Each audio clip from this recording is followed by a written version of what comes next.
ओं मुनित्रयं नमस्कृत्य सूक्तिः परिभाव्य च वैयाकरणसिद्धान्तकौमुदीयं विरच्यते। सर्वेभ्यः श्रोतृभ्यः नमः। अस्माभिः गतपाठे यद्यत् पठितं तद् एकवारं स्मरामः।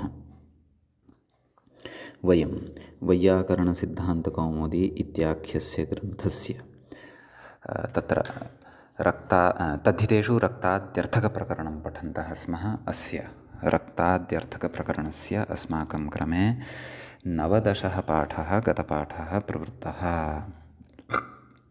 तस्मिन् 19 पाठे वयं तत्र सर्वादौ वार्तिकमेकं पठितवन्तः, स्वार्थ उपसंख्यानम् इति। नाम तस्य अर्थः नक्षत्रवाचकेभ्यः शब्देभ्यः स्वार्थे प्रत्ययः भवति। अतः त्रिष्टुवेव त्रैष्टुभम् इति रूपं तत्र अस्माभिः साधितं। तदनन्तरं तत्र सूत्रं पठितं सङ्ग्रामे प्रयोजनयोद्धृभ्यः इति। तत्र तस्य अर्थः च अस्माभिः पठितः यत् नाम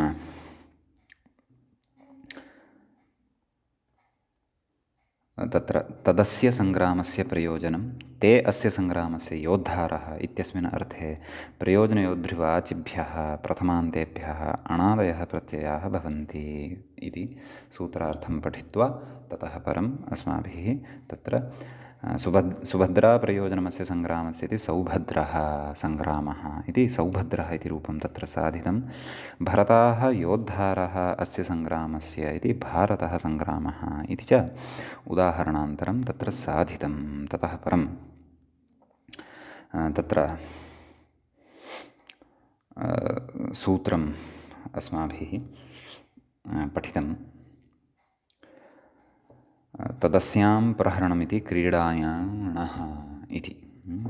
तत्र तस्य अर्थः च अस्माभिः दृष्टः। नाम तदस्यां क्रीडायां प्रहरणं नाम तत् प्रहरणम् अस्यां क्रीडायां भवति इत्यस्मिन् अर्थे तत्र प्रहरणवाचकात् शब्दात् अणप्रत्ययः भवति इति सूत्रार्थं दृष्ट्वा ततः तत्र उदाहरणानि दृष्टानि। दण्डः प्रहरणम् अस्यां क्रीडायाम् इति दाण्डा क्रीडा, एवं मौष्टा क्रीडा, एवं रीत्या मौष्टा क्रीडा इत्यत्र मुष्टिः प्रहरणम् अस्यां क्रीडायाम् इति मौष्टा क्रीडा इति तत्र उदाहरणं साधितं। ततः परं तत्र सूत्रं पठितं घयः सास्यां क्रियेति ञः इति। नाम तत्र घयन्तात् क्रियावाचिनः प्रथमान्तात् अस्याम् इति सप्तम्यर्थे स्त्रीलिङ्गे ञप्रत्ययः भवति इति तस्य सूत्रस्य अर्थः दृष्टः। अपि च तत्र उदाहरणानि साधितानि। श्यैनं पाता मृगया, अर्थात् श्येनपातः अस्यां वर्तते इति श्यैनं पाता मृगया। तिलपातः अस्यां वर्तते इति तैलं पाता स्वधः इति तत्र उदाहरणद्वयं तत्र अस्माभिः पठितं। तत्रैव श्येनपात इत्यवस्थायां तिलपात इत्यवस्थायां च श्येनशब्दस्य तिलशब्दस्य च मुमागमः भवतु तदर्थं तत्र षष्ठाध्यायस्थम् उत्तरपदाधिकारस्थं च सूत्रं श्येनतिलस्य पाते ञे इति पठितं।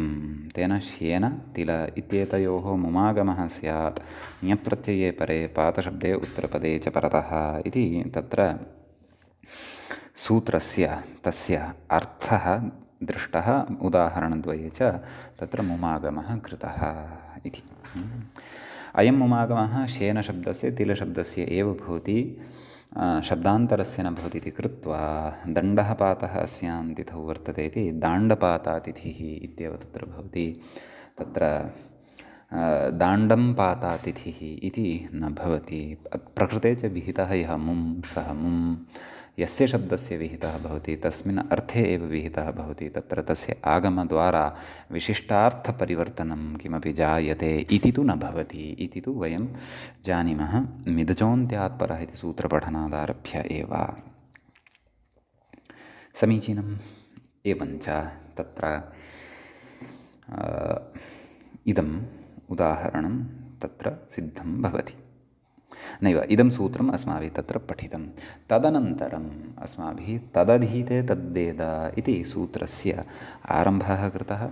अस्मिन् सूत्रे कति पदानि सन्ति, तेषां पदानां परिचयः, अत्र किं किम् अनुवर्तते इति एतावदेव तत्र दृष्टं वर्तते।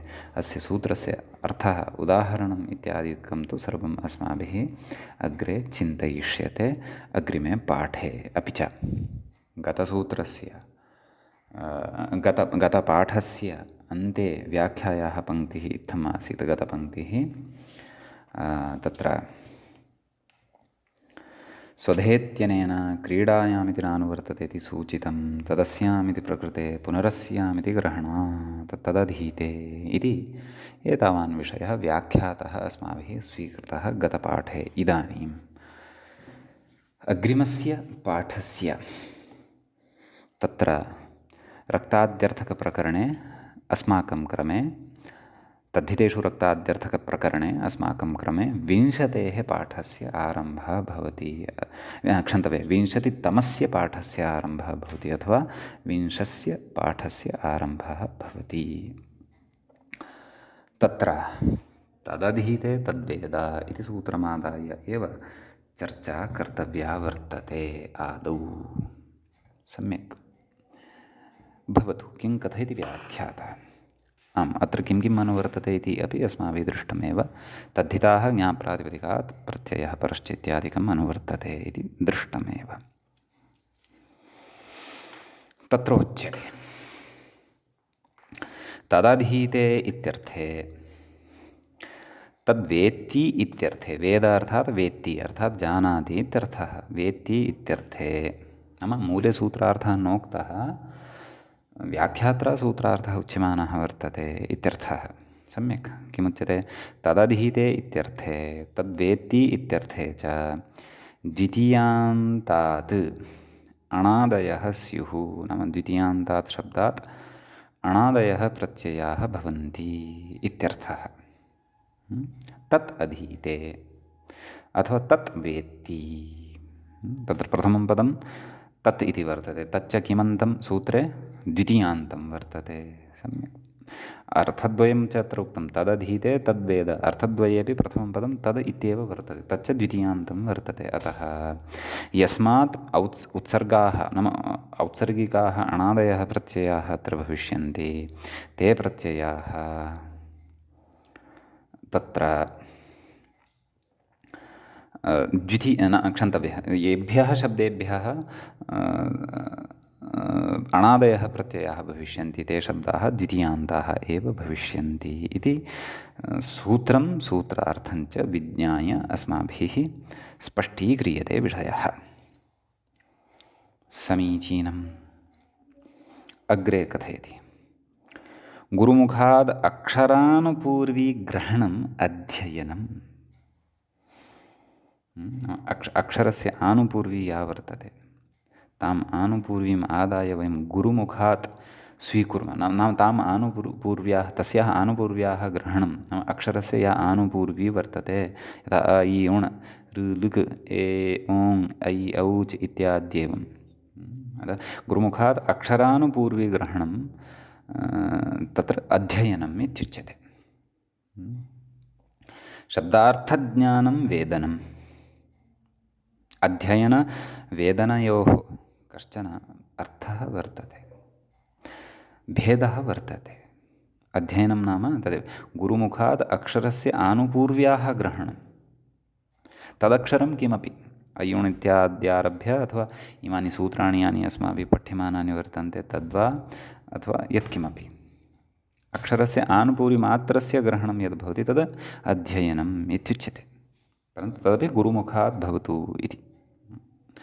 अग्रे शब्दार्थज्ञानं वेदनं। कस्यचित् शब्दस्य अर्थस्य ज्ञानं यद्भवति तद् वेदनं भवति। तदपि यद्यपि गुरुमुखादेव तदपि गुरुमुखात् भवितुम् अर्हति, परन्तु गुरुमुखात् यदि अक्षरानुपूर्व्यः ग्रहणमात्रं भवति, अक्षरानुपूर्व्याः ग्रहणमात्रं भवति, तर्हि तादृशम् अध्ययनं तत्र नाम तादृशं ग्रहणं तत्र अध्ययनम् उच्यते। नाम अक्षरानुपूर्व्याः ग्रहणं केवलं भवति। ग्रहणं नाम स्वीकारः तस्मात्।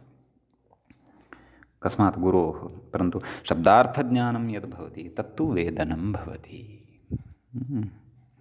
कथयति किमर्थं नाम तत्र अध्ययनविषयः वेदनविषयश्च सूत्रे आगतः अस्ति, अतः तयोः भेदं ज्ञापयन् अस्ति सूत्रकारः। यतः सूत्रस्य अर्थः उदाहरणेषु च सूत्रस्य प्रवृत्तिः, उक्तस्य अर्थस्य च प्रवृत्तिः इत्यादिकं सर्वं यदि अस्माभिः स्फुटतया ज्ञातव्यं तर्हि सूत्रे विद्यमानानाम् शब्दानाम् अर्थाः सम्यक् ज्ञातव्याः इत्यर्थः।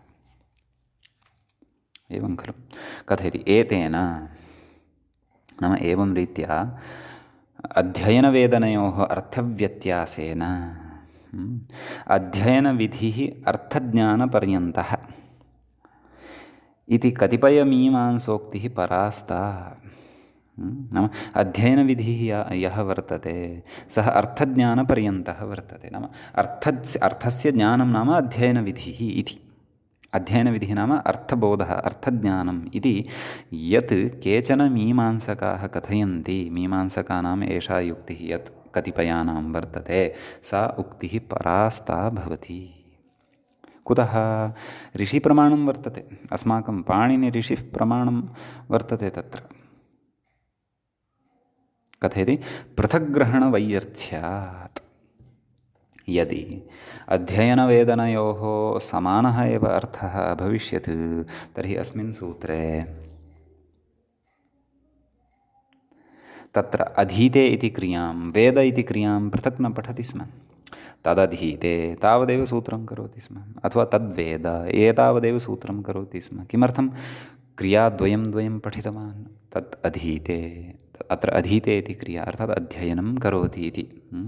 तद्वेद, अत्र वेदनक्रिया अर्थात् वेदनं प्राप्नोति अथवा जानाति इति तस्य अर्थः। तर्हि अध्ययनवेदनयोः कश्चन भेदः वर्तते, स च भेदः ऋषेः व्यवहारं दृष्ट्वा अस्माभिः स्फुटतया ज्ञातुं शक्यते। अत एव तदधीते तद्वेद इत्यत्र अधीते वेद इति अनयोः क्रिययोः पृथक्तया ग्रहणं कृतवान् अस्ति ऋषिः। अतः आधुनिकैः कतिपयैः मीमांसकैः यद् उच्यते किम्, अध्ययनविधिः अर्थज्ञानपर्यन्तः, नाम अर्थज्ञानपर्यन्तः एव अध्ययनविधिः भवति, अर्थात् अर्थज्ञानं तत्र अध्ययनम् इति भवति इति यदुच्यते तेषां सा उक्तिः परास्ता भवति, निरस्ता भवति, नाङ्गीकर्तव्या, ऋषिविरोधः तत्र भवति इति। एवं खलु। ऋषिवचनविरोधो तत्र भवति, विरोधस्तत्र भवति इत्यर्थः। कथयति यथा चैतत् तथा, नाम यथा अत्र इदं ध्वन्यमानं वर्तते सूत्रकारेण, तथा नाम तया रीत्या तेन प्रकारेण अध्वरमीमांसा कुतूहलवृत्तौ प्रपञ्चितम् अस्माभिः। नाम एषः अस्माकं वासुदेवदीक्षितवर्यः तत्र नाम महान् किमित्युच्यते मीमांसकः अपि आसीत्। एतेन अध्वरमीमांसा कुतूहलवृत्तिः लिखिता वर्तते। अतः तत्र अस्माभिः नाम अनेन वासुदेवदीक्षितमहोदयेन तत्र अयं विषयः प्रपञ्चितः वर्तते। तत्रापि अयं विषयः व्याख्यातः मया वर्तते। यथा अत्र ऋषेः अभिप्रायः वर्तते तादृशः अभिप्रायः तत्रैव सप्रमाणं मया प्रकटितः वर्तते इति। भवतु, इदं तु प्रकृते प्रासङ्गिकम् उक्तं, प्रसङ्गानुरोधेन उक्तं। स्वग्रन्थस्य अपि एड्वर्टैस्मेण्ट् तत्र व्याख्याता करोति, न उत्तमः अपि सः विषयः अस्ति, सर्वैः विज्ञापनं तु कर्तव्यमेव। एतेन व्याख्यातुः अपि परिचयः भवति। महोदयेन पश्यन्तु, मीमांसादिषु अन्येषु शास्त्रेषु अपि तत्र गतिः प्राप्ता, तत्रापि कृतश्रमः अयम् अस्माकं व्याख्याता इत्यपि ज्ञायते। भवतु नाम। अतः उत्तमस्य विषयस्य एड्वर्टैस्मेण्ट् अर्थात् विज्ञापनं यदि अवश्यं कर्तव्यं, तेन कस्यचित् तत्र लाभः अवश्यं भवत्येव। भवतु नाम। अग्रे उच्यते वैयाकरण इति मूले पश्यन्तु किमुच्यते। उदाहरणानि प्रदीयन्ते अधुना। व्याकरणम् अधीते वेद वा वैयाकरणः, नाम यः व्याकरणस्य अध्ययनं करोति अथवा यः व्याकरणं जानाति, व्याकरणगत शब्दानाम् अध्ययनं गुरुमुखात् यः करोति अथवा व्याकरणे प्रतिपादितानां शब्दानाम् अर्थज्ञानं यः आवहति, सः वैयाकरणः भवति इति सम्यक् तत्र उच्यते। वैयाकरण इति अग्रे कथति व्याख्याता अण् प्रत्ययः भवति। व्याकरणम् अधीते व्याकरणं वेद इत्यनयोः अर्थयोः व्याकरण इत्यस्मात् शब्दात् अण् इति प्रत्ययः भवति। व्याकरण अण् इति स्थितिः जायते। व्याकरण अण् इत्यवस्थायां तत्र कथयति अग्रे अणि नैवाभ्यां पदान्ताभ्याम् इति ऐजागमः। अस्माभिः सूत्रम् अपत्याधिकारप्रकरणे पठितं। वैयासकिः गारुडकिः न वैयासकिः इति रूपसाधनवेलायां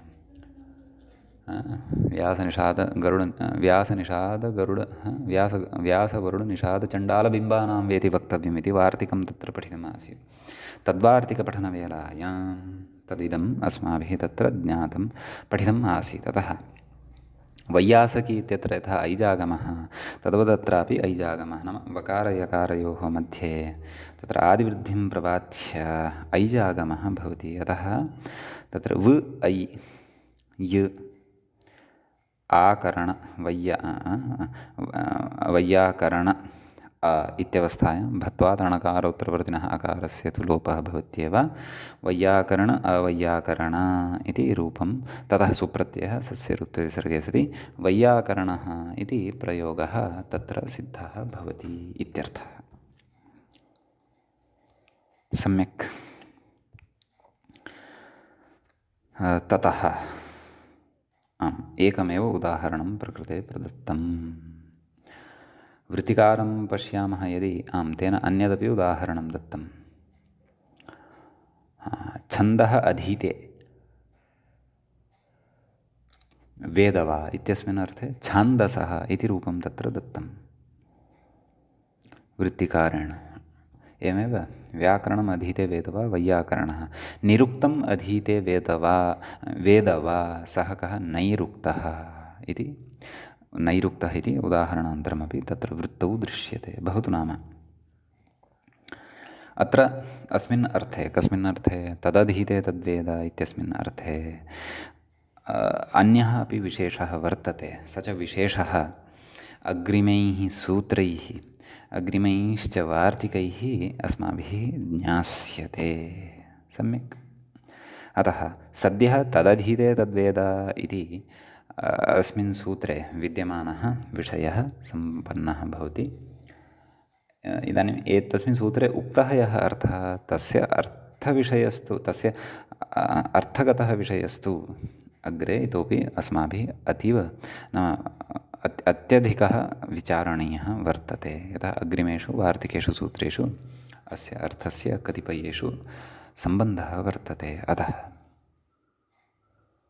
एवञ्च अग्रिमं सूत्रम् अत्र पठ्यते। तद्धिसूत्रम् एवं सूत्रमेवं भवति। क्रतूक्तादिसूत्रान्ता ठक् इति सूत्रस्य तत्र पदच्छेदः अस्माभिः द्रष्टव्यः। सूत्रे द्वे पदे भवतः प्रथमं पदं क्रतूक्तादिसूत्रान्तात् इति, तत्र पञ्चमी विभक्तिः भवति, एकवचनञ्च भवति। सम्यक्। क्रतूक्तादिसूत्रान्तात् इति। ततः द्वितीयं पदं भवति ठक् इति।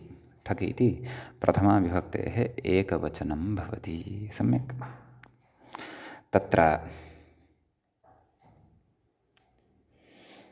अग्रे उच्यते तदधीते तद्वेद इत्यस्मात् सूत्रात्, नाम व्याख्याता कथयन् अस्ति। तदधीते तद्वेद अस्तु, व्याख्याता तु सूत्रार्थं कथयन् अस्ति, परन्तु सद्यः अत्र किं किम् अनुवर्तते तदादौ विचारणीयम् अस्माभिः। प्रकृते तदधीते तद्वेद इति समग्रमपि सूत्रम् अनुवर्तते। ततः तद्धिताः ज्ञाप्रातिपदिकात् प्रत्ययः परश्च ये तत्सर्वमपि अत्र लभ्यते। सम्यक्। अतः सूत्रार्थं कथयति व्याख्याता। अतः व्याख्यातारम् आदौ पश्यामः, किं कथयति पश्यन्तु। आम्, तदधीते तद्वेद इत्यर्थयोः, नाम अनयोः अर्थयोः यौ अर्थौ गतसूत्रेण उक्तौ, ययोः अत्र अनुवर्तनम् अस्ति। कथयति क्रतु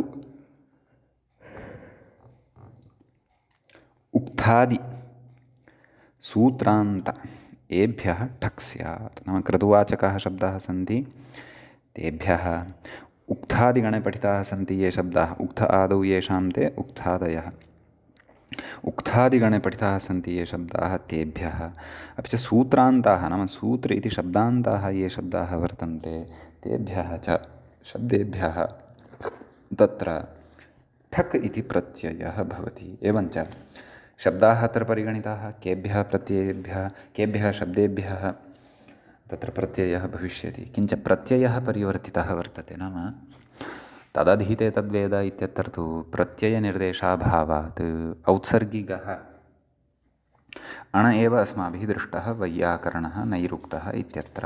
परन्तु इदानीं अपवादः नाम उत्सर्गस्य अपवादः आरब्धः वर्तते, स च अपवादः ठक् इति भवति। अतः प्रकृते तत्र उत्सर्गं प्रबाध्य ठकः प्रवृत्तिः भविष्यति। परन्तु अस्तु, अग्रे इदानीं व्याख्यायां प्रवेष्टव्यं वर्तते। सैद्धान्तिकं विचारम् अपि वयम् अत्र पठिष्यामः। परन्तु प्रकृते अधुना तत्र एकः गणः मध्ये यः चर्चितः, कः उक्तादिगणः, तस्मिन् उक्तादिगणे के शब्दाः अन्तर्भवन्ति ते अधुनैव अस्माभिः अत्र पठनीयाः, येन अग्रे काचित् स्पष्टता स्यात् इति चेत् अवधानेन उक्तादिगणे पठितान् शब्दान् भवन्तः शृण्वन्तु अथवा पठन्तु।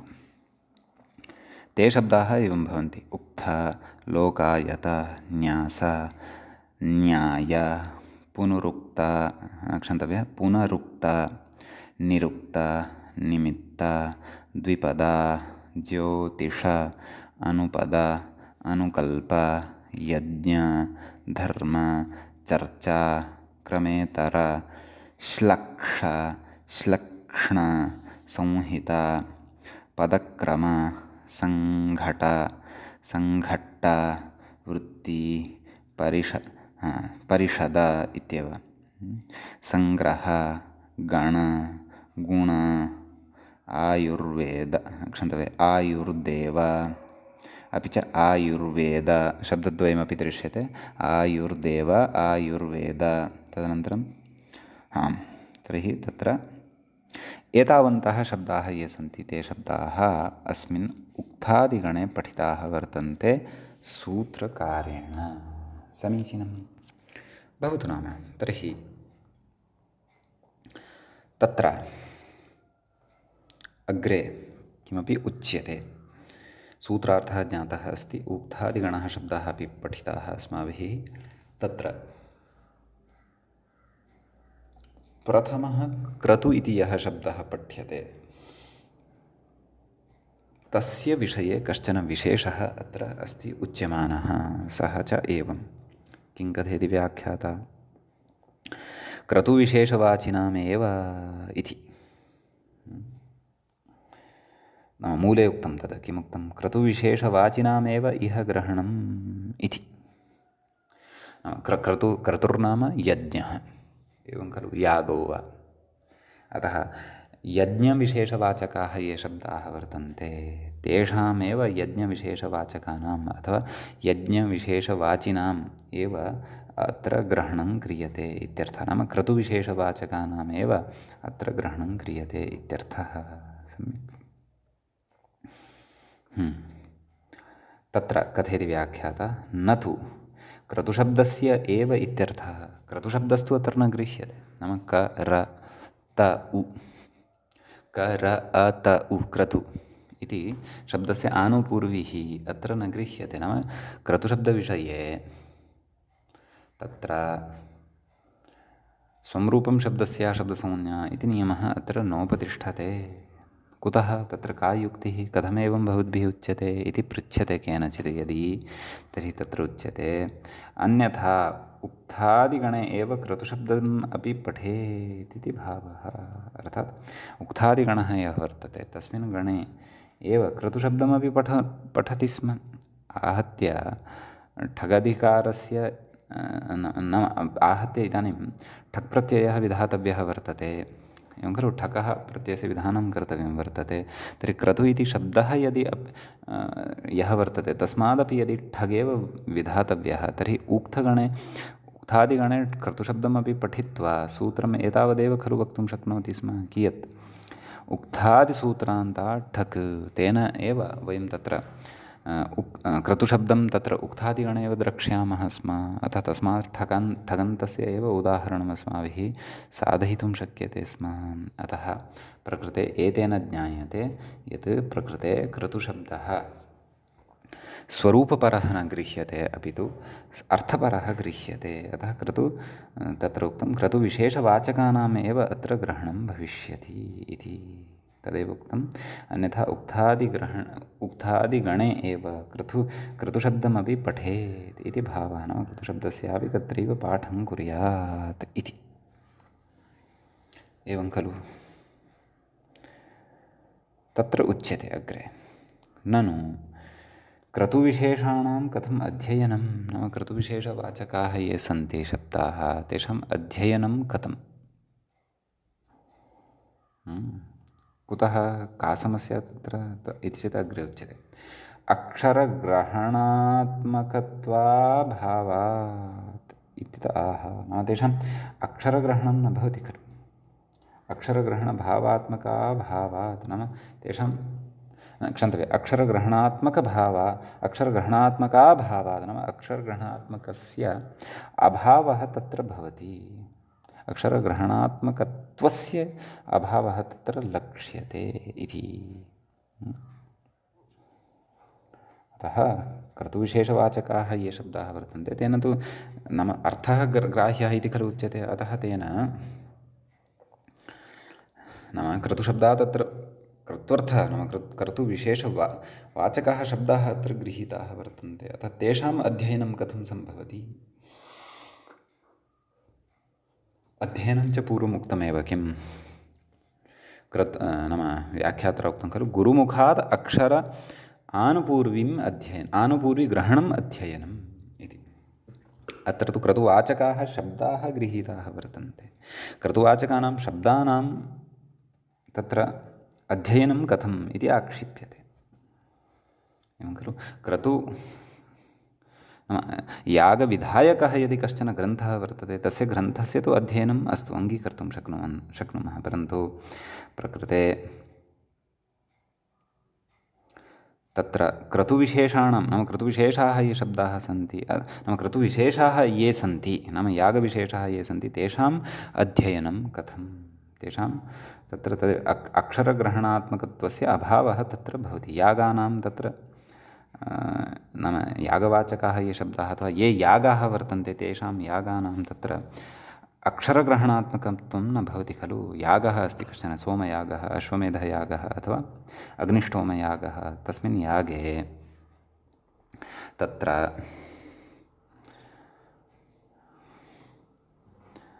नाम यागानाम् अक्षरत्वं न भवति। अतः तेषां ग्रहणं कथम् इत्यतः आह तेभ्य इति अतः स्पष्टतां करोति। नाम अत्र कः अर्थः ग्राह्यः?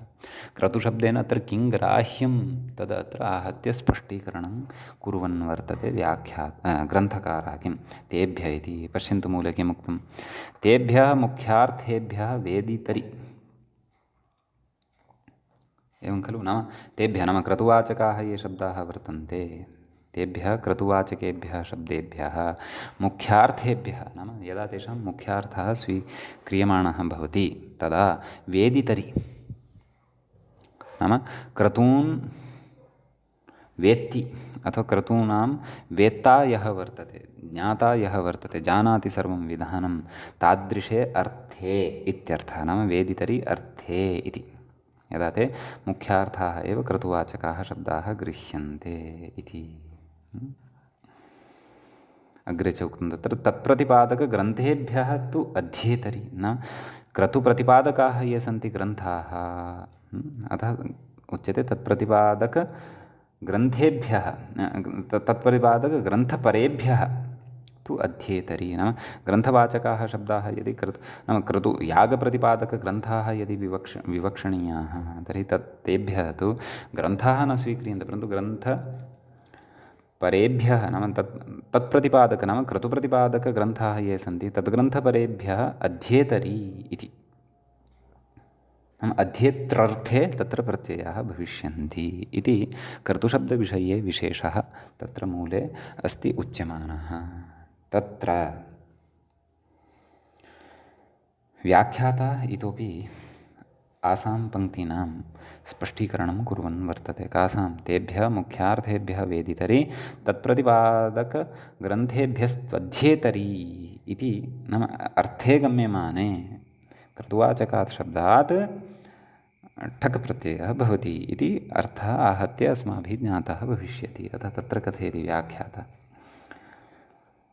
तत्र उक्तं खलु तेभ्यः मुख्यार्थेभ्यः वेदितरि, तत्र अर्थः कथयति अग्निष्टोमादिशब्दाः क्रतुविशेषेषु मुख्याः।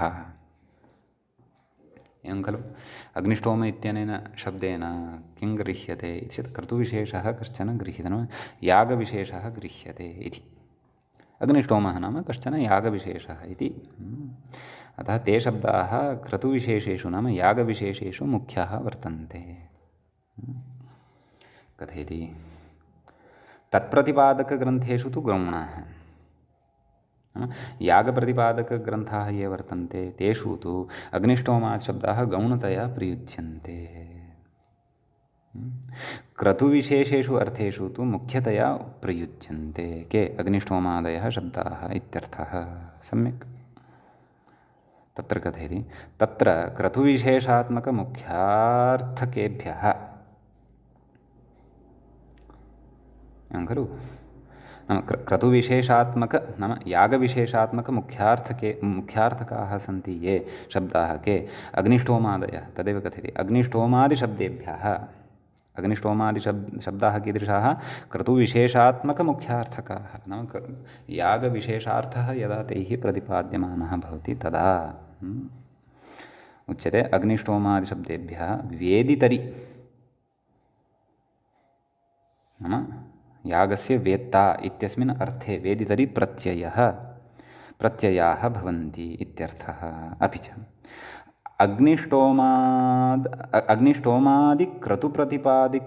क्रतुप्रतिपादकग्रन्थेषु लक्षणया विद्यमानेभ्यः तु तेभ्यः अध्येतरि प्रत्ययाः भवन्ति। अर्थात् सरलतया कथयामि यदि क्रतुशब्दात् तत्र अर्थद्वयं ग्राह्यं। सम्यक्। नाम यागविशेषवाचकाः यदा ते शब्दाः भवन्ति तदा तेषां यागानां क्रतूनां वेत्ता इत्यस्मिन् अर्थे प्रत्ययः भविष्यति। सम्यक्। अपरम् अर्थं कथयामि यदि तर्हि क्रतुविधायकाः ये ग्रन्थाः वर्तन्ते तेषां ग्रन्थानाम् अध्येता, तस्मिन् अध्येत्रार्थे प्रत्ययाः भवन्ति। प्रत्ययः भवति, स च प्रत्ययः कः? ठक् प्रत्ययः भवति इति अर्थः। सम्यक्। अतः तत्र उच्यते, नाम उदाह्रियते, उदाहरणेन इदानीं भवतां स्पष्टता अग्रे भविष्यति। आग्निष्टोमिकः इति उदाहरणं दीयते। तर्हि तत्र उच्यते अग्निष्टोमं क्रतुं वेत्ति इति एकः अर्थः, अथवा तत्प्रतिपादकग्रन्थम् अधीते, अर्थात् अग्निष्टोमयागप्रतिपादकग्रन्थम् अधीते यः सः आग्निष्टोमिकः भवति। नाम तर्हि ष्टोमिकः इत्यनेन अर्थद्वयम् अस्माभिः ज्ञायते, तच्च अर्थद्वयं क्रतुशब्दात् आयाति अत्र इत्यर्थः। नाम अग्निष्टोमं क्रतुं नाम तं यागं यः जानाति, तद्यागगतं विधानम् अथवा यागस्वरूपं यः वेत्ति जानाति सः अग्निष्टोमिकः। अथवा अग्रे उक्तं तत्प्रतिपादकग्रन्थं नाम अग्निष्टोम यागप्रतिपादकग्रन्थं यः अधीते इत्यस्मिन् अर्थे तत्र अग्निष्टोम इति क्रतुवाचकात् शब्दात् नाम एतद् अर्थद्वये अग्निष्टोम इति क्रतुवाचकात् शब्दात् नाम यज्ञवाचकात् शब्दात् अणं प्रबाध्य ठक् प्रत्ययः भवति इत्यर्थः। सम्यक्। ततश्च अग्निष्टोम ठक्। अग्निष्टोम इत्यत्र तु अग्नेस्तुतुस्तोमसोमयोः इत्यनेन षत्वविधिः अस्माभिः पूर्वं पठितः वर्तते, अतः क्लेशो नास्ति। अतः अग्निष्टोम ठक्, ठकः इकादेशः, अग्निष्टोम इक आदिवृद्धिः, आग्निष्टोम इक। आग्निष्टोम इत्यत्र मकारोत्तरवर्तिनः अकारस्य लोपः, आग्निष्टोम इक आग्निष्टोमिक सुप्रत्ययः सस्य ऋत्वविसर्गे सति आग्निष्टोमिकः इति रूपं सिद्धं भवति। सम्यक्। इति क्रतुशब्दविषये एतावान् विशेषः एतावता उक्तः वर्तते। सम्यक्। तदेव मूले पश्यन्तु, तदेव किं तत्र उक्तमेव खलु, नाम आग्निष्टोमिकः इति उदाहरणं दत्तमेव खलु इति। द्वितीयम् उदाहरणं मूले दत्तं यच्च अनेन न चर्चितं, किं वाजपेयिकः इति। एवं खलु। तर्हि वाजपेयिकः इत्यत्र तस्य विग्रहः कथं कर्तव्यः इति चेत् वाजपेयम् अधीते वेत्ति वा, अथवा प्रकृते यथा पूर्वं विग्रहः कृतः तद्वद् अत्रापि किं नाम वाजपेयं क्रतुं वेत्ति इति वा, अथवा तत्प्रतिपादकग्रन्थम् अर्थात् वाजपेययज्ञप्रतिपादकग्रन्थम् अधीते वा इत्यस्मिन् अर्थे वाजपेय इत्यस्मात् शब्दात् ठक् प्रत्ययः आदिवृद्धिः पर्जन्यवल्लक्षणप्रवृत्त्या, इकादेशः भत्वात् यकारोत्तरवर्तिनः अकारस्य लोपः, वाजपेय इक वाजपेयिक सुप्रत्ययः सस्य ऋत्वविसर्गे सति वाजपेयिकः इति रूपं सिद्धं भवति इति। सम्यक्। एवञ्च वाजपेयिक इति शब्दस्यापि अत्र अर्थः नाम तत्र अर्थः स्पष्टः भवति इत्यर्थः। नाम क्रतुवाचकात् ठक् प्रत्ययस्य एव इदम् उदाहरणद्वयं भवति। किम् आग्निष्टोमिकः वाजपेयिकः इति। तर्हि अनयोः उभयोः च अर्थः अस्माभिः दृष्टः एव। समीचीनम् इति एकः विशेषः। अपरः तत्र कः शब्दः पठितः नाम सूत्रं पश्यन्तु, क्रतूक्थादिसूत्रान्ताठक्। क्रतुशब्दविषये चर्चा जाता, इदानीम् उक्थादिगणे पठितेभ्यः शब्देभ्यः अपि ठक् प्रत्ययः भवति। सः विषयः अस्माभिः अग्रे ज्ञातव्यः वर्तते। तत्र किं कथयति व्याख्याता तत् पश्यन्तु। उक्तशब्दः सामसु मुख्यः इति कथयति। नाम सामर्थ्ये अथवा सामार्थे अथवा सामसु नाम सामसु नाम सामवेदः इति अथवा साममन्त्राः इत्यर्थः। साममन्त्रार्थे अथवा साममन्त्रेषु उक्तशब्दः प्रसिद्धः मुख्यः वर्तते, नाम मुख्यतया उपयुज्यते। सम्यक्। अग्रे उच्यते सामलक्षणग्रन्थे प्रातिशाख्ये तु गौणः। एवं खलु। नाम सामलक्षणग्रन्थः भवति कः? प्रातिशाख्यग्रन्थः। तस्मिन् ग्रन्थे तु सः शब्दः गौणः भवति इत्यर्थः। अर्थात् तदेव तत्र साममन्त्राः यदि विवक्षणीयाः भवति तर्हि साक्षात् उक्थम् इति नाम उक्तशब्दस्य प्रयोगः कर्तुं शक्यते। सामलक्षणग्रन्थः यदि वक्तव्यः नाम प्रातिशाख्यं सामप्रातिशाख्यमिति, तदा तु सः उक्तशब्दः गौणत्वेन प्रयुज्यते इति तत्र क्व उक्तशब्दः मुख्यः भवति, क्व च गौणः भवति, सः अर्थः अत्र बुद्धौ आदौ एव स्पष्टीकर्तव्यः। तत्र कथयति, तत्र गौणार्थकादेव उक्तशब्दात् ठक् इत्याह, नाम गौणार्थकः यः उक्तशब्दः भवति तस्मादेव ठक् प्रत्ययः भवति इत्यतः आह। अतः कथयति, किं कथयति, मूले पश्यन्तु, उक्तं सामविशेष इति, मूले उक्तम्, उक्तं सामविशेषः नाम सामविशेषस्य नाम उक्तम् इति भवति इति। ततः अग्रे किमुक्तं, मूले पश्यन्तु, तल्लक्षणपरः ग्रन्थविशेषः लक्षणया उक्तम्। नाम तल्लक्षणपरः ग्रन्थविशेषः कः, व्याख्यात्र उक्तं खलु, पश्यन्तु किं, सामलक्षणग्रन्थे प्रातिशाख्ये तु गौणः भवति। अतः तत्र उच्यते सामविशेषः उक्तं, तल्लक्षणपरः नाम सामलक्षणपरः नाम सामनः लक्षणानि यत्र उक्तानि भवन्ति यादृशसामविशेषे प्रातिशाख्ये तस्मिन् अर्थे प्रयुक्तः उक्तशब्दः अपि उक्त इत्येवम् एव व्यवह्रियते।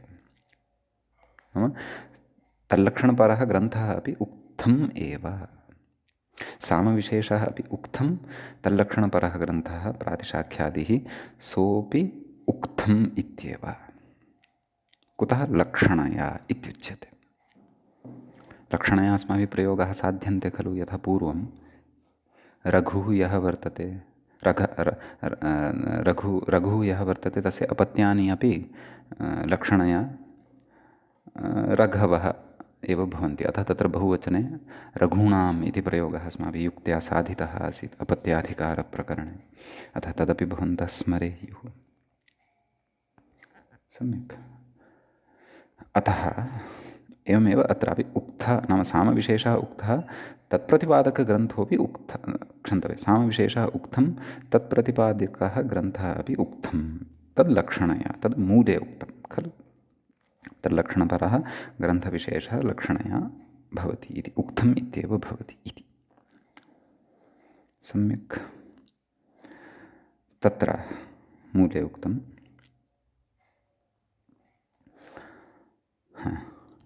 व्याख्याता किमपि कथयन् अस्ति, अग्निष्टोमस्तोत्रात् परं यत्साम गीयते इति वृत्तीकृत उक्तेः इति भावः। नाम उक्तं सामविशेषः भवति इति भट्टोजिदीक्षितमहोदयः वृत्तीकृता यद्विवेचनम् उक्तं वर्तते अस्मिन् विषये, तद् उक्तिं पुरस्कृत्य अथवा तस्याः उक्तेः आशयं पुरस्कृत्य अत्र कथयति। किं नाम उक्तं सामविशेषः भवति, तर्हि सा उक्तिः का, तत्र उक्तं क्व, वृत्तीकृता उक्तं, वृत्ति नाम काशिकाकारेण उक्तं, तेन एवम् उक्तं, किमुक्तं पश्यन्तु, अग्निष्टोमस्तोत्रात् परम्, अग्निष्टोमस्तोत्रस्य स्तोत्रपाठात् परम् अथवा तत्स्तोत्रात् परं यत्साम गीयते, नाम यस्य साम्नः गानं क्रियते, नाम ये साममन्त्राः गीयन्ते, तत्साम अथवा सः सामभागविशेषः अथवा साम्नां ते मन्त्राः उक्तम् इति कथ्यन्ते, इति कथ्यते। तद् वृत्तीकृता यथा उक्तं तद्वद् भट्टोजिदीक्षितमहोदयः अपि अत्र तथैव कथयन् अस्ति इत्यर्थः। सम्यक्। अग्रे कथयति, भाष्ये तु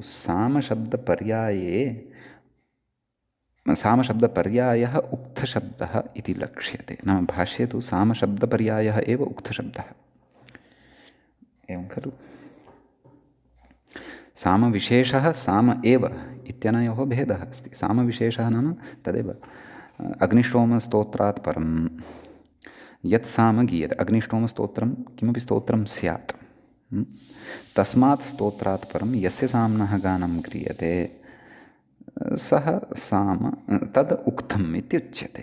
अतः सामविशेषः इत्युच्यते। परन्तु भाष्ये तु किमुक्तं, सामशब्दपर्यायः उक्तशब्दः इति लक्ष्यते। नाम भाष्यं यदि पश्यामः तत्र तु उक्तम् अर्थात् साम इति, अथवा सामवेदः इत्येव इति भाष्ये लक्ष्यते इति व्याख्याता कथयन्नस्ति। व्याख्यातुः वचनस्य प्रामाण्यं यदि दार्ढ्येन ज्ञातव्यं तर्हि स्वयमेव अस्माभिः कृतूक्तादिसूत्रान्ताट्ठक् इति सूत्रस्थं भाष्यं द्रष्टव्यं। समीचीनम् इति तत्र कश्चन विशेषः। अस्तु, तर्हि अस्माभिः किं कर्तव्यं वर्तते? अस्माभिः उदाहरणं साधनीयं खलु? तत्र पश्यतु, मूले पश्यन्तु किम् उक्तं? तदधीते वेद वा औक्थिकः इति, एवं खलु? नाम अपि च पूर्वं सामशब्दः कस्मिन् अर्थे मुख्यः भवति, सामशब्दः कस्मिन् अर्थे गौणः भवति इति विचारः कुतः आरब्धः? यतः ठक् प्रत्ययः गौणादेव क्षन्तव्यः। उक्थशब्दः, मया साम् इत्युक्तं तथा न, उक्थशब्दः कस्मिन् अर्थे गौणः भवति, कस्मिन् अर्थे च मुख्यः भवति इति पूर्वं व्याख्यायाम् अस्माभिः अयं विचारः किमर्थं कृतः इति चेत् तादृशात् एव उक्तशब्दात् अस्माभिः ठक् प्रत्ययः विधातव्यः अस्ति। यः उक्तशब्दः तत्र गौणः भवति। सामलक्षणग्रन्थे प्रातिशाख्ये तु गौणः भवति इत्युक्तं खलु। गौणे एव उक्तशब्दात्, गौणात् एव उक्तशब्दात् ठक् प्रत्ययः विधातव्यः इत्यत्र किं विनिगमकम्? तादृशः अर्थः कुतः स्वीकृतः? तद् अग्रे अत्र वार्तिकम् एकं पठित्वा ज्ञातं भविष्यति। समीचीनं भवतु। नाम तर्हि सद्यः गौणे एव अस्माभिः तत्र प्रत्ययः साधनीयः, अतः तदर्थं तत्र नाम उदाहरणं तत्र तदधीते वेद वा औक्थिकः इति। नाम किम् अधीते? उक्थम् अधीते वेद वा। कीदृशम् उक्थं? गौणम् उक्थं, नाम लक्षणया सिद्धम् उक्थं तत्। अतः उक्तशब्दात् ठक् प्रत्ययः, उक्थ ठक् आदिवृद्धिः, औक्थ ठ इकादेशः, औक्थ इक भत्वात् थकारोत्तरवर्तिनः अकारस्य लोपः, औक्थ इक औक्थिक मेलनेन औक्थिक इति शब्दः, तस्मात् सुप्रत्ययः सस्य रुत्ते विसर्गे सति औक्थिकः इति प्रयोगः सिद्धः भवति। समीचीनम्। आम्, तर्हि अधुना अस्माभिः गौणार्थादेव तत्र, नाम गौणात् एव उक्तशब्दात् ठक् प्रत्ययः भवति इति यः सिद्धान्तः प्रतिपादितः, तत्र तद् केन आधारेण प्रतिपादितः इति चेत् तत्र उच्यते अग्रे। किं पश्यन्तु, मुख्यार्थात् तु उक्तशब्दात् ठगणो नेष्येते इति भाष्यकारस्य वचनं भवति एतत्। तत्र तदधीते तद्वेद क्षन्तव्यः। कृतूक्तादिसूत्रान्तात् ठक् इत्यस्मिन् सूत्रे भाष्ये भाष्यकारस्य इदं वचनं भवति। भाष्यवार्तिकत्वेन इदं परिगणितं वा अथवा कात्यायनवार्तिकत्वेन तु नास्ति, अन्यथा अत्र वार्तिकनिर्देशः भवति स्म। परन्तु कानिचन भाष्यवार्तिकानि अपि सन्ति, नाम कात्यायनेन न उक्तानि परन्तु भाष्यकारेण एव उक्तानि। अतः भाष्यवार्तिकत्वेन इदं वचनं वा अथवा सामान्यभाष्यकारस्य वचनं वा इति एतदर्थम् अस्माभिः तत्रत्यं भाष्यमपि सकृत् द्रष्टव्यं भवेत्। भवतु। तर्हि सद्यः भाष्यकारस्य वचनम् इदम् इति मत्वा अस्य अर्थः कः? पश्यन्तु किमुक्तं। मुख्यार्थात् तु उक्तशब्दात्, नाम यः उक्तशब्दः मुख्यार्थे प्रयुज्यते। मुख्यार्थे कदा प्रयुज्यते? तत्र उक्तं खलु व्याख्यायां, तत् पश्यन्तु। उक्तशब्दः सामसु मुख्यः, नाम साममन्त्राः एव साक्षात् यदा विवक्षिताः भवन्ति, तादृशमुख्यार्थे तु उक्तशब्दात् ठक् प्रत्ययः अणप्रत्ययः वा नेष्यते।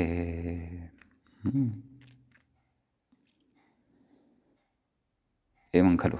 तर्हि नेष्यते यदि नाम तादृशात् यदि उक्थ अथवा ठक् प्रत्ययः न नेष्यते तर्हि तत्र रूपं किम् इति चेत् तर्हि तत्र उक्थम् इत्येव रूपं भविष्यति खलु, न वा? तत्र उक्थम् इत्येव प्रयोगः तर्हि कर्तव्यः। तत्र ठगपि न भविष्यति, अणपि न भविष्यति।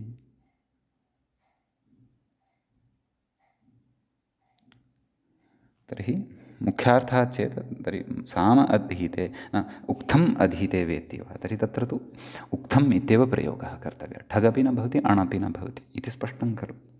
यद्यपि इदं वचनम् उक्त्वा उदाहरणं न दत्तम्, उदाहरणमपि दातव्यम्। उक्थम् इत्येव भवति। पश्यन्तु व्याख्यातारं पश्यन्तु। सामवाचिनः उक्तशब्दात् तु न ठक् इति अर्थः। यथा सामवाची उक्तशब्दः तत्र मुख्यः भवति।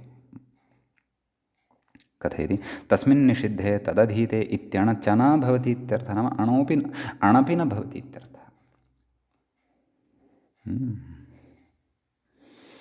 भाष्यवचनानुसारेण अग्रे उच्यते भाष्ये तु मुख्यार्थकात् उक्तशब्दात् ठक् न इत्येव लक्ष्यते।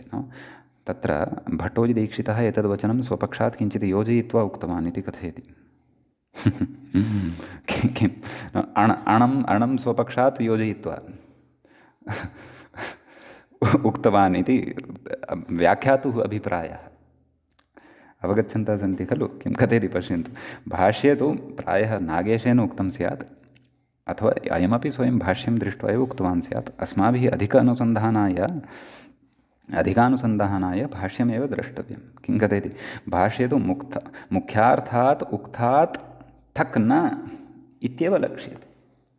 अणपि न भवति इति तु न तत्र लक्ष्यते। एतद् दीक्षितेन स्वगृहात् आनीय योजितम् इति अस्य अभिप्रायः। मया न उच्यते, व्याख्याता कथयन्नस्ति। अतः यदि भाष्ये अणः अपि निषेधः यदि उक्तः तर्हि निश्चयेन अत्र दीक्षितेन अतिरिक्तः प्रयासः कृतः इत्येव वक्तव्यम्। अतः तत्र एतादृशाः अतिरिक्ताः प्रयासाः भाष्ये अनुक्ताः अपि ये चेष्टिताः अत्र वर्तन्ते दीक्षितेन तान् सम्यक् गृह्णाति नागेशः। अतः प्रायः नागेशस्य एव अयम् अभिप्रायः स्यात्। तस्य न तर्हि तु व्याख्यातुः एव अयम् अभिप्रायः भवतु नाम। आं काशिका अपि अत्र द्रष्टव्यं। काशिकायाम् अणः अपि निषेधः कृतः वा न वा इति। तर्हि एतेन ज्ञायते मुख्यार्थात् तूक्तशब्दात् ठगणो नेष्यते इति यद्वचनं तद् अभिप्रायपरकं। भाष्ये साक्षात् इदं वचनं नास्ति। भाष्ये प्रकारान्तरेण तत्र मुख्यार्थात् उक्तशब्दात् ठक् न इत्येव लक्ष्यते इत्येव तत्र वर्तते इति व्याख्यातुः अनुसारम् अस्माभिः अधुना ज्ञातम्। विस्तरेण अनुसन्धानार्थं तु भाष्यमेव उद्घाट्य द्रष्टव्यम् सम्यक्। ततः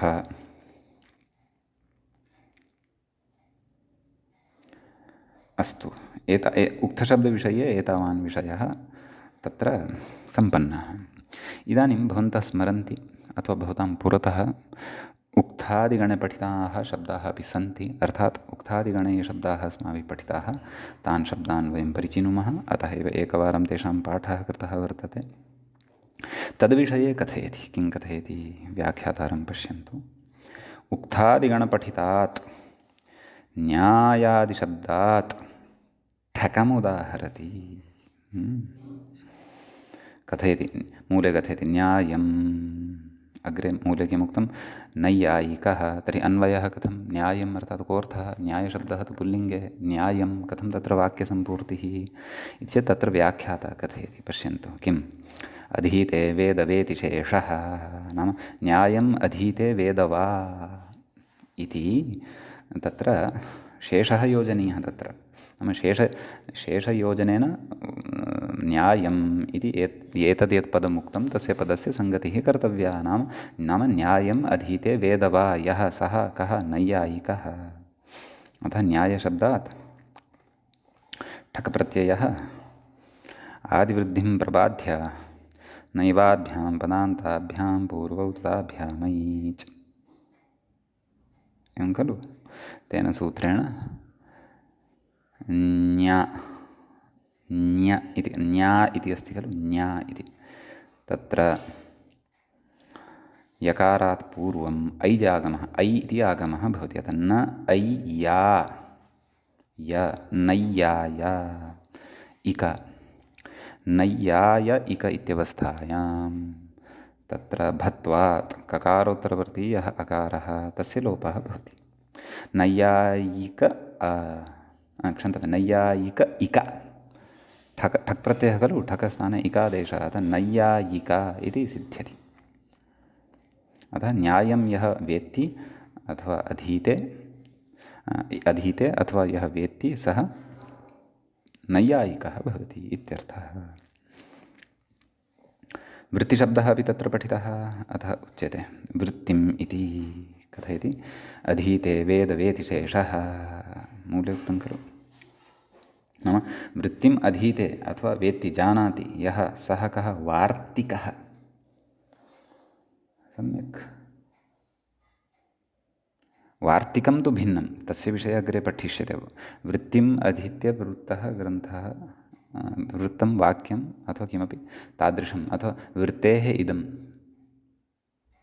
यद् वाक्यं तद् वार्तिकं, तत्र भिन्ना विवक्षा। परन्तु वृत्तिं यः अधीते, वृत्तिः नाम कस्यचित् ग्रन्थस्य अर्थविशेषः, तां वृत्तिं यः अधीते सः वार्तिकः भवति। अथवा तां वृत्तिं यः पठति जानाति सः वार्तिकः भवति। अतः वार्तिकं यदस्माभिः तत्र किमित्युच्यते,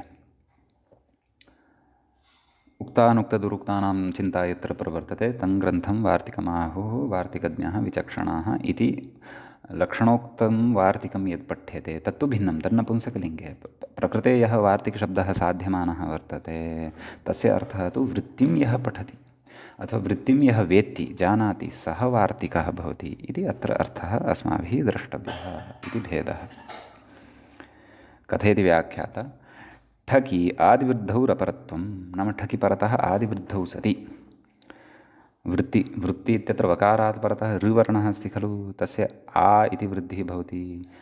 सा च अथवा सः आवर्णः रपरः सन् प्रवर्तते, उरण् रपरः इति सूत्रबलात्। अतः वार्ति ठक् इकादेश, वार्ति इक भत्वात् इकारलोपः, वार्त् इक वार्तिक सुप्रत्ययः सस्य ऋत्वविसर्गे सति वार्तिकः इति रूपं सिद्ध्यति इत्यर्थः। सम्यक्। अग्रे किमुच्यते, अग्रे तत्र वार्तिकं प्रति, नाम अग्रिमं वार्तिकं प्रति गतवान् ग्रन्थकारः। ततः पूर्वम् एकः शब्दः इतोपि उदाहृतः वर्तते मूले, किं लोकायतं। लोकायतम् अधीते वेत्ति वा, सः कः, लौकायतिकः, एवं खलु। तत्र वयं नाम तत्र लोकायतः इति कश्चन ग्रन्थविशेषः भवितुमर्हति, अथवा पुस्तकविशेषः अथवा तदेव शास्त्रविशेषः अपि भवितुम् अर्हति, एवं खलु। तत्र शब्दकल्पद्रुमे यदि पश्यामः वयं तर्कभेदः, नाम चार्वाकशास्त्रस्य नाम भवति। यतः तर्कग्रन्थेषु चार्वाकग्रन्थः अपि परिगणितः भवति खलु। अतः शब्दकल्पद्रुमकारः कथयति, अमरकोशकारोऽपि कथयति लोकायतशास्त्रं नाम चार्वाकशास्त्रम् इति भवति। अतः तत्र कथं विग्रहः, लोकायतम् अधीते वेत्ति वा, तत्र लौकायतिकः इति, नाम चार्वाकस्य अध्येता अथवा चार्वाकशास्त्रं यः जानाति सः लौकायतिकः भवति। तर्हि लोकायत इत्यस्मात् शब्दात् तदधीते तद्वेद इत्यस्मिन् अर्थे कृतूक्तादिसूत्रान्तात् ठक् इत्यनेन सूत्रेण ठक् प्रत्ययः। अतः लोकायत ठक् आदिवृद्धिः, लौकायत ठ स्थाने इकादेशः, लौकायत इक लौकायत इक। अतः तदनन्तरं तत्र भसंज्ञा भवति, भत्वात् तस्य अकारलोपः, तकारोत्तरवर्तिनः अकारस्य लोपः भवति। लौकायत् इक लौकायतिक सुप्रत्ययः सस्य ऋत्विसर्गे सति लौकायतिकः इति रूपं सिद्धं भवति। समीचीनम्। तर्हि मित्राणि अत्र सन्ति वार्तिकानि कानिचन अग्रे अस्मिन्नेव अर्थे तदधीते तद्वेद तानि वार्तिकानि वयम् अग्रिमे पाठे पठिष्यामः। अद्यतनपाठः तावत् अत्रैव उपसंह्रियते। अपि च वार्तिकानि अपि सन्ति परन्तु सूत्रस्यापि भागः अवशिष्टः अस्ति। तत्र सूत्रे सूत्रान्तादिभ्यः अपि ठक् भवति, सूत्रान्तात् शब्दादपि ठक् भवति, तस्य तु उदाहरणानि अग्रे द्रष्टव्यानि सन्ति। अतः अद्य तावत् एतावानेव विषयः अत्र उपसंह्रियते। मुनित्रयं नमस्कृत्य उक्तिः परिभाव्य च वैयाकरणसिद्धान्तकौमुदीयं विरच्यते।